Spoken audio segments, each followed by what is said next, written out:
The truth. First of all, the United States spent $5 billion to overthrow the democratically elected government of that country. This province or this territory was shed by the Soviet Union when it broke up. It was part of, historically, always was part of Russia. But what's important to understand is that when you are subverting a country, what you do is you give a lot of money to a fringe group. In this case, the fringe group was the leftover Nazis from World War II, Ukrainian Nazis that inhabit the western part of the country. This is the people that we gave the money to. They use that money with the help of the intelligence agencies to overthrow the country and take it over.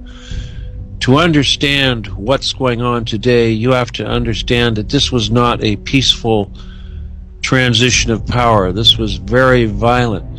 As soon as the Nazis took over the Ukrainian government, one of the first things they did was they went into the eastern portion of the country, the Donbass, which is primarily Russian-speaking people.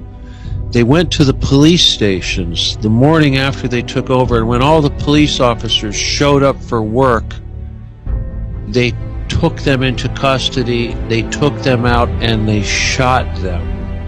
All of the law enforcement was killed immediately.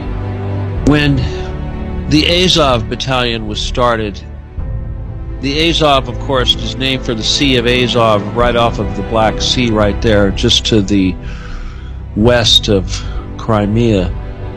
And a group of Nazis calling itself the Azov Battalion went about under the pretense of having the authority of the Ukrainian government, creating atrocities, committing atrocities. I'll never forget some of the stories about some of the things they did. One of the things, they would take a prisoner and they would lay him on the ground, and they would take a cooking pot and place it over the back of the person's head, and somebody would stomp on the cooking pot and break the person's neck. This was a favorite rudimentary field execution method that they would do. Great amounts of murder took place. The Maidan took place. People were burned. Horrible things happened. Students, innocent people. The United States paid for this, and nobody complained about it whatsoever. These were incredible criminal acts, international criminal acts. The genocide that was taking place was verbatim genocide.